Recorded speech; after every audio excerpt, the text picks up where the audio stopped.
to Kickstart's weekly podcast where we bring together experts from across the tech market to discuss best practices on how to scale your startup.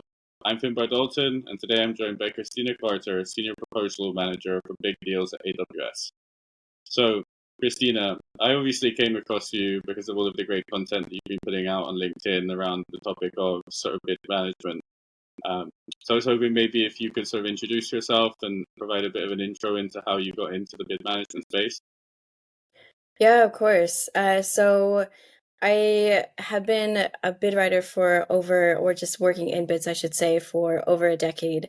And I've done everything you can possibly do with proposal capture management, knowledge-based creation, running large international teams for running proposals. Just anything you can think of, I've done it essentially. Um, but that's a surprise because it didn't always start out that way. So when I got into bids, it was honestly kind of an accident. So when I graduated from university, I didn't even know RFPs existed. I didn't know what a bid manager, or proposal manager was. I thought I would go into marketing and write there. But I graduated at a time when a bunch of companies were going under. And so as soon as I'd get a job, they say, just kidding, this job doesn't exist anymore. And so I just applied to anything with the word writer in it. And I got really lucky. A tech startup, a unicorn, was looking for a proposal writer, and they hired me.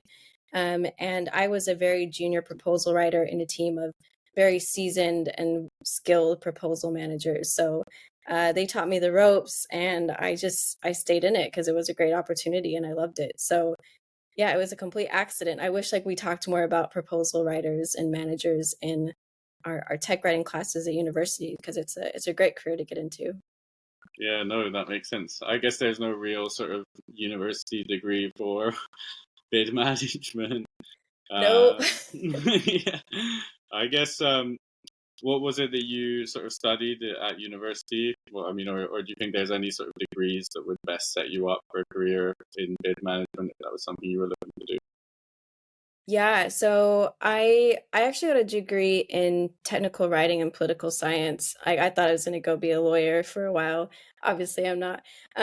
So I think honestly, a technical writing degree is going to set you up for success really early on because you're already going to have the writing skills to write really clearly, concisely, and persuasively, which is a huge skill that a lot of people don't have. And it just sets you up for success right away as a proposal manager. No, that makes sense. Funny, we've actually followed very similar educational backgrounds. I also studied political science and then considered becoming a lawyer before deciding otherwise. Do you think there are any other skills that would make a successful bid manager in today's market, other than just the ability to write really persuasively and concisely? Yeah, and I don't think you're necessarily going to learn this at university or be able to get a degree that will help you with it.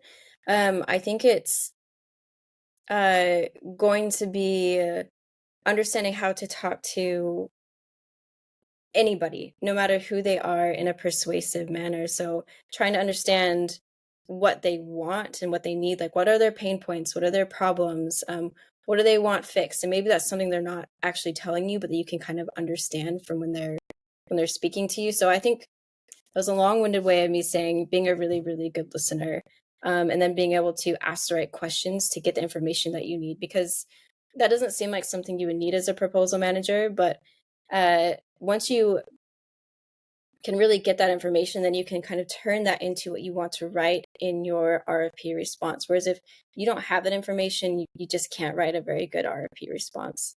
So, and it's not just that, but also proposal managers. One thing I see that they do is they are often really the quiet people in the group. It's kind of hard. You have a salespeople, and they tend to be quite gregarious, and they like to be heard.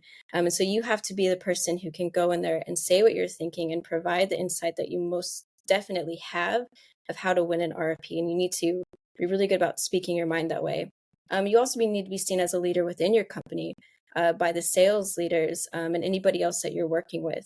If you can speak to them really clearly and effectively, then you're good to go. You don't want to be that person who's kind of looked over and doesn't provide their opinion. Sure. No, that makes a lot of sense. Um, and I guess, I mean, obviously we see a lot of bid management professionals work within sort of quite large or established companies. I guess, in your opinion, when and why should a company think of adding sort of a bid management to their sort of go-to-market strategy? What are the sort of when's the right time, and why do it if it's something that you'd be looking to add?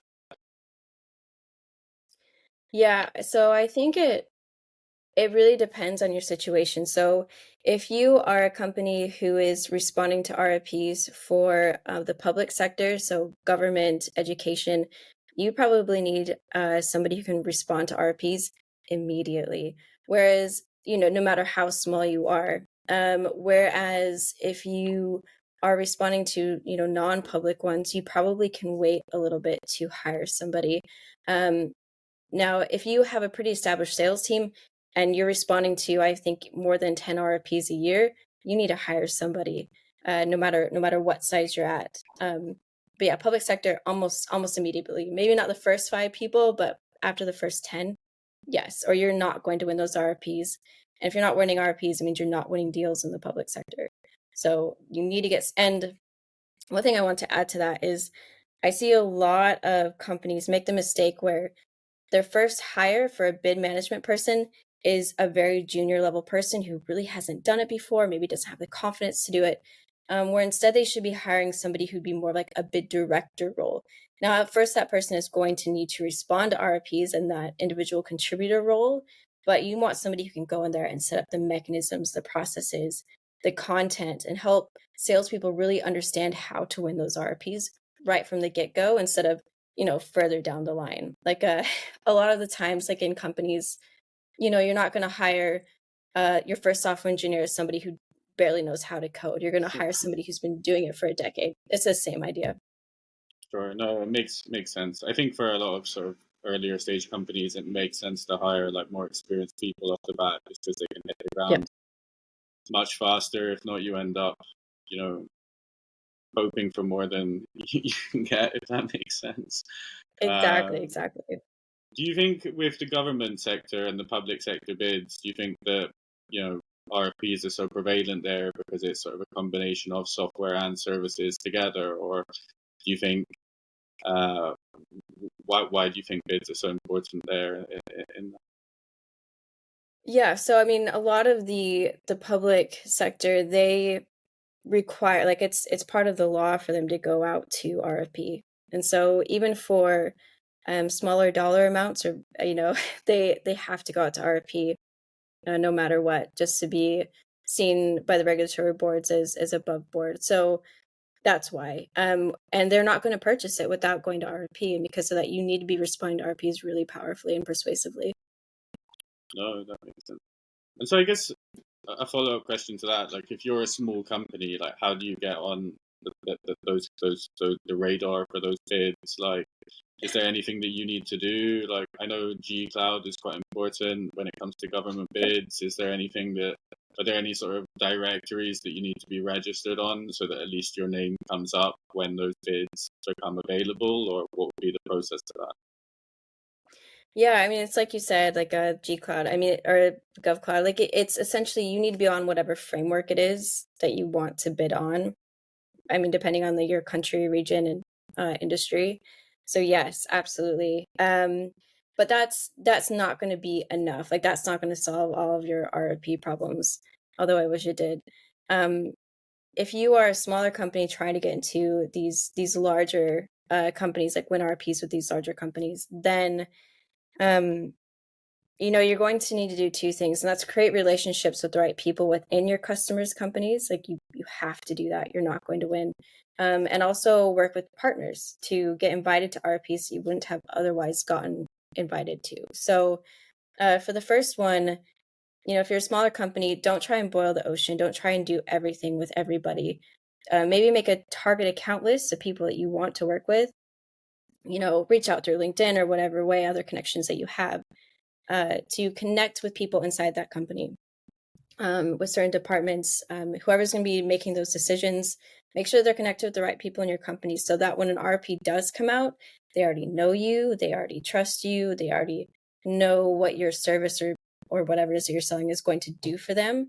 You're already on the top of the list. Whereas if you're a small name they've never heard of, they're not going to trust you. I think a lot of people forget that when people are purchasing a service from you, their job is on the line. So if they're going to choose this big logo name that everyone trusts, they're not going to get fired for that. But if they choose you and you're small, no one's ever heard of you, you like your job can be on the line. So like you need to make sure they feel really comfortable buying from you as like a human, like who they know specifically.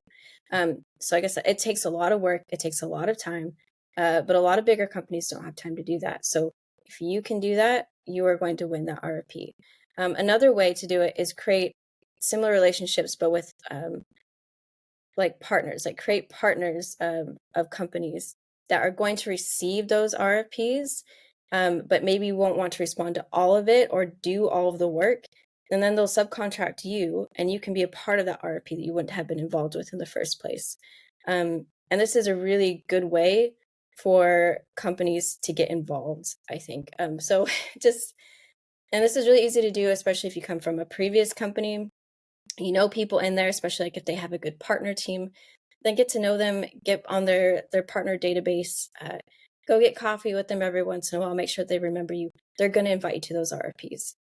And then, of course, when you do respond to RFPs with them, make sure it's a really good, smooth experience so that the next time they have an RFP you'd be a good fit for, they invite you along. Oh, that makes sense. I think one question that keeps coming up around this that I hear is when it comes to building relationships with the right people for sort of bids, is it mainly sort of the procurement side of the business, or is it more sort of like the functional head? So I don't know, if I was selling like an IT service, would it be like the CTO, for example, like, or is it both procurement and sort of functional head that you need to try and build the relationship with, in your opinion? Yeah, that's such a good question. And I hear people who, yeah. So basically, procurement, and please, if you're in procurement, don't get mad at me, but you're not the decision maker like 99% of the time. And if you do find out a procurement person is a decision maker, like they're probably going to choose the lowest cost. Like you probably don't want to be a part of that RFP. The vast majority of the time it is going to be a department head. It's going to be whoever's signing that check, right? Who makes that final decision. And that person is usually higher up in a specific department. And this is kind of like the trick, the strategy you have to have is finding out who that person is. But Sure. yeah, it's rarely procurement. No, that makes sense. I guess that's where like, mapping people out on sort of sales navigator comes in, and like, building your sort of target list and things. Um, Exactly. so on the point of, say, if I was to set up a new bid management function tomorrow, we decided that it's the right strategy for us. What would be sort of some of the key KPIs or performance indicators that you'd be looking for to say, in 6 or 12 months, whether this had been like a successful venture or not? Yeah. So right off the bat, I want to say it's going to take a year to know you know, if the KPIs are hitting right, just because RFPs take so long to close, far longer than a normal sales opportunity. But the KPIs I would look at are, of course, win rates. Are you, it's probably going to hard to do your first year or so, but, are you hitting between 50 to 80% win rates? If you're not, something's going wrong. And then after that, it's going to be the shortlist rate. And what I mean by that is um, usually you see like an RFI, and then it's like shortened to a smaller number of people, of vendors to respond to a request for proposal, and that's gonna be even shorter of people who end up presenting to the customer. Now, if you're getting cut off somewhere between there, that's when you want to talk to customers and ask them about any feedback, like what's going wrong. Like, is it your pricing? Is it your product? Is it your salespeople? Is it the quality of the proposal that you're submitting? You're gonna want to find out what's wrong there. Also, customer acquisition rate. So what I mean by that is I see a lot of smaller companies, like they have an RFP that's like for £1,000, let's say. And it costs over £1,000 to respond to, just based on the number of SMEs and the time it's going to take to respond to the RFP. So you're losing money, not gaining money in responding to these RFPs. So are you making the right choices of what you're responding to? Also the retention rate of your bid and sales team, like, are they actually staying or are they getting burned out? Are they unhappy for whatever reason?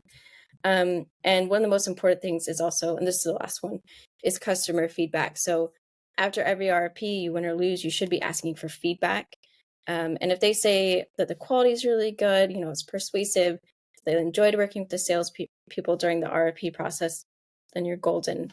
I think those are the top ones that I'd really focus on.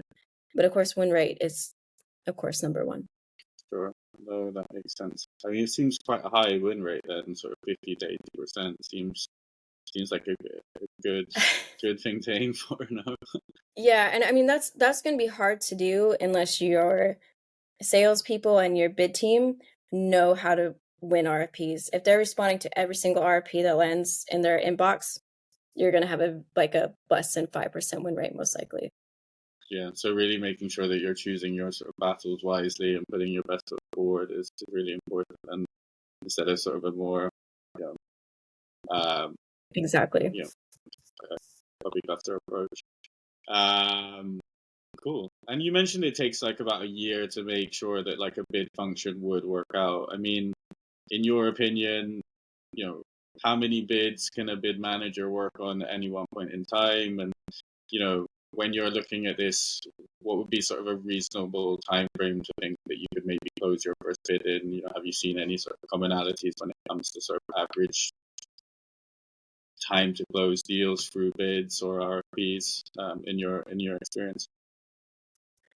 Yeah, so I mean, I mean, this will probably change with how well AI does and how well it can, help and support us in our roles. But for now, I think between 2 and 4 RFPs at a time, just depending on how intense your RFPs are.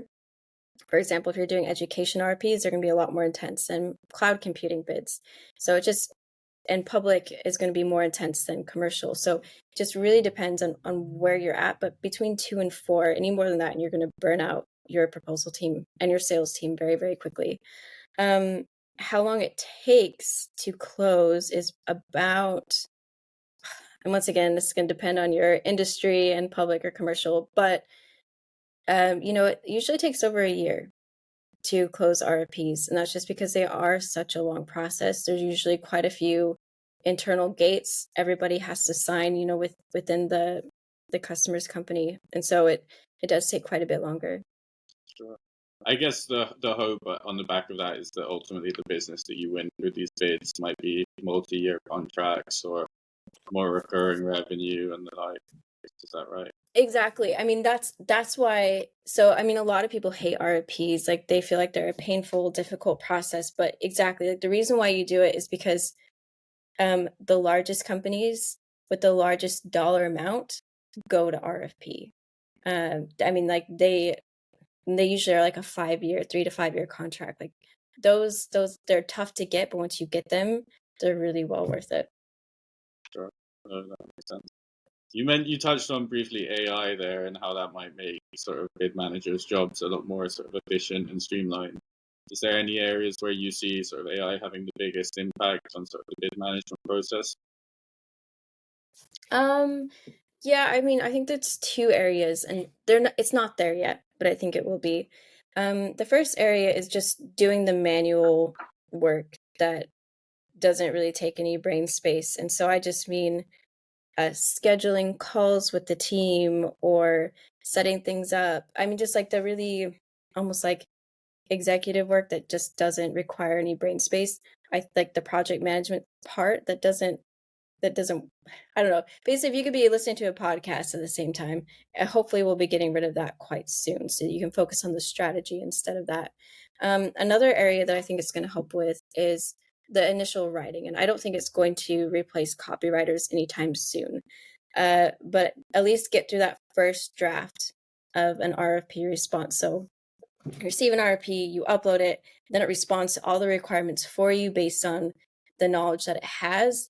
And then you, as a proposal manager, bid manager, and the subject matter expert can go through, read it, make sure it's actually persuasive, that it's written well. I think that's where it's going to help is just do that initial first draft, which gets a lot of people.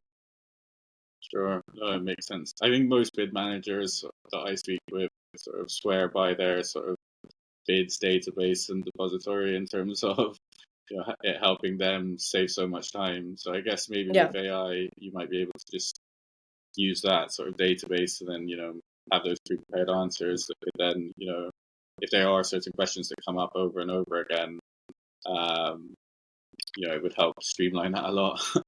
um, Yeah, I mean, this already exists. Like, I mean, it's not obviously they weren't quite as innovative as the AI that we have now, the generative AI that we have now, but databases have been automatically responding to questions for a long time. Like I've been using a tool called Ombud for the past like 5 years that's been doing this for me, at least doing that generic response that I then go in and customize for a customer.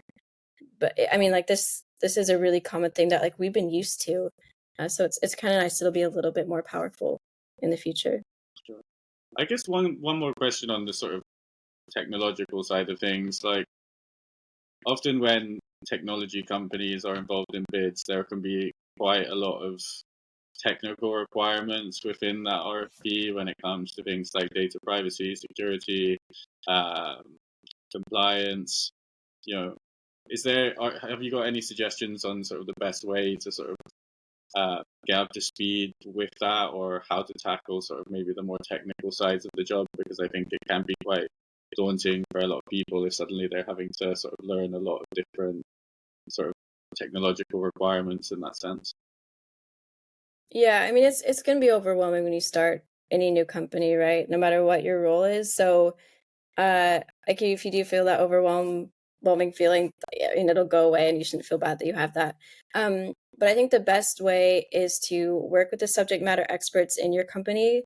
You should probably have someone in your company who understands security really well, or the technical sides of whatever it is that you're doing, and help them help you respond to the RFP if possible. That way you can learn from what they're writing. Now, maybe they don't write well, maybe they don't explain the technical side very well in writing.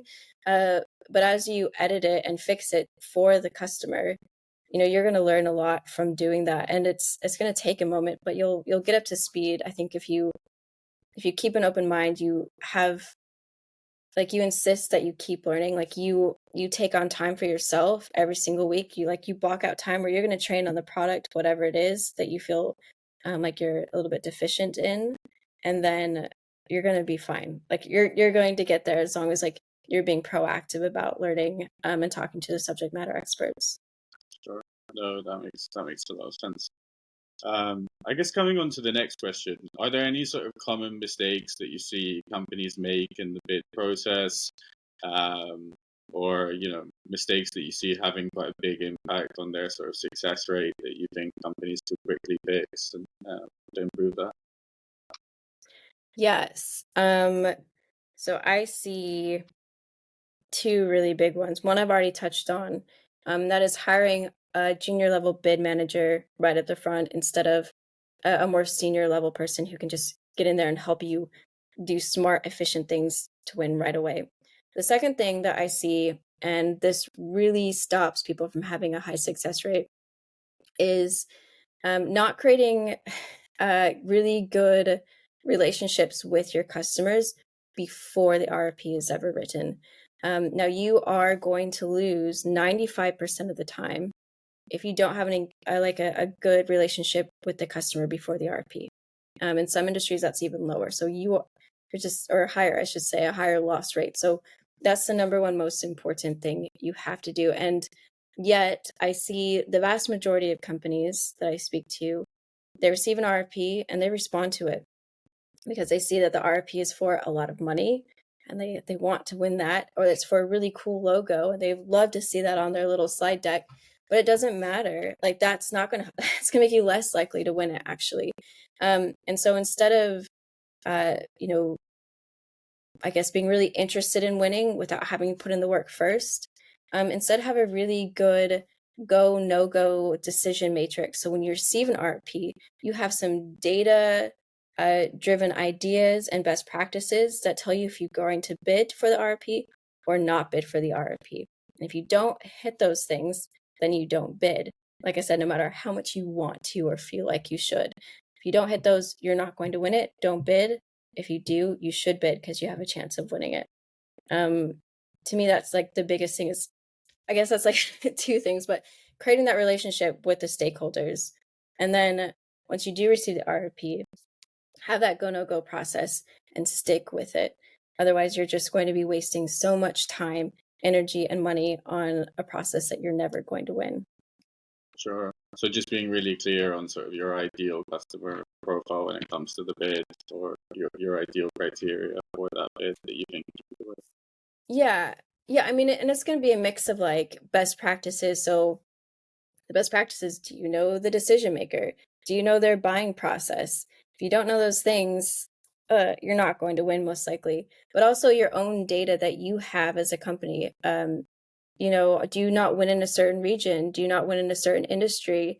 Or with a company of a certain size? Like maybe you can only win SMBs, you just don't win enterprises yet. That's okay. If you know that about yourself, don't bid on them for a little bit until you, I guess, fix whatever the issue is, and then start bidding on it again and collect data on those things to see if you should start bidding again.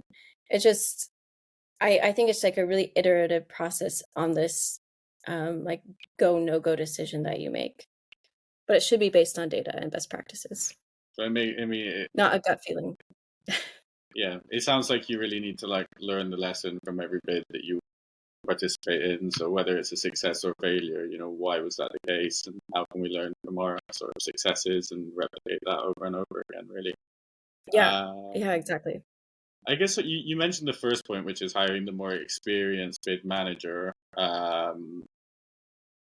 A lot of bid managers, in my experience, work in industries that aren't technology. So you get a lot of bid managers maybe in other industries, whether that's sort of, it could be technology related, like professional services and consulting. It might be construction. It might be other property and things like that, where obviously there are quite big bids that come up. Would you say that, from an experience standpoint, domain experience is really important? Like, do you think having technology bid management experience is sort of a must, or do you think it's just having more experience on, just working on big bids? How important do you think that technology experience is,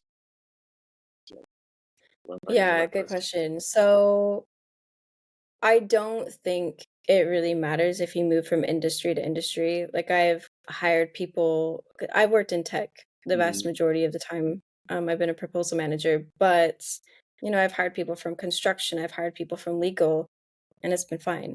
Um, you just have to make sure that they're willing to learn the new technology or the new whatever it is that you're in. They have to be open to learning that space because, of course, it's going to be different. But I also think we need to remember that we're not building a rocket ship. So we're gonna figure it out. It's not going to be that complicated. In terms of going from like a smaller type RFP structure to maybe a more complex or larger RFP structure, I don't think it matters that much. RFPs that I've seen, for example, at the largest company I've been at, is almost exactly the same as the smallest company I've been at. And for the lowest dollar amount to the highest dollar amount, they're not that different. However, what is different is between public RFPs and commercial RFPs. Those are quite different. However, I think as long as the person is willing to learn, maybe put them in a course, um, they're going to figure it out. It's going to be a little bit more of a learning curve, but for the most part, I think people can move in between pretty seamlessly if they're willing to learn. sure. That makes sense. I guess my final point was really just around sort of how startups or smaller companies can win bids against larger competitors. Do you think there's ever like an Achilles heel when it comes to larger competitors, bidding for bids, or is there any way that sort of smaller companies can sort of outsmart the bigger multinationals in that regard? Uh, yes, I do.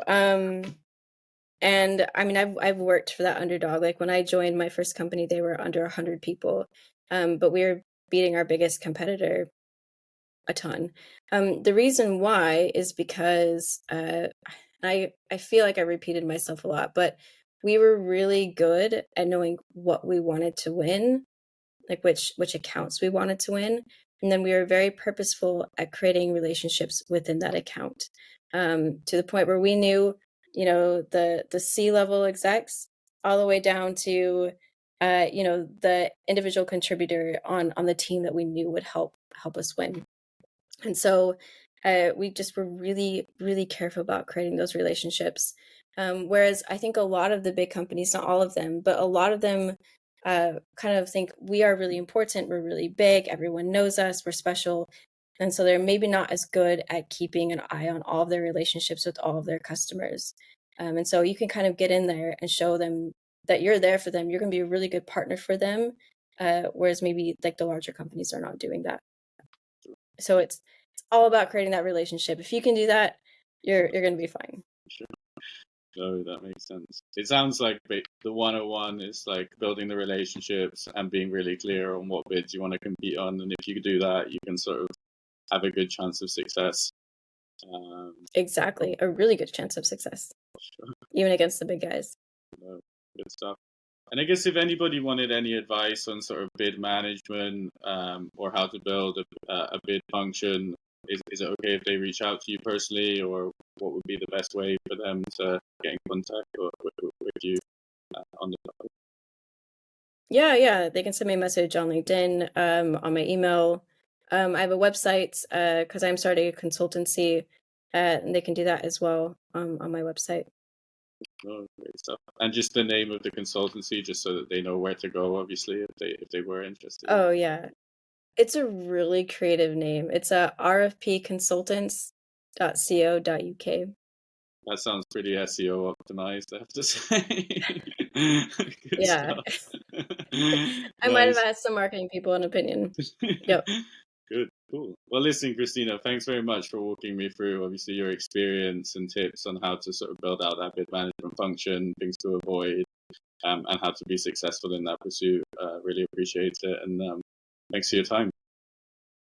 Yeah, thank you so much. It was good to talk to you.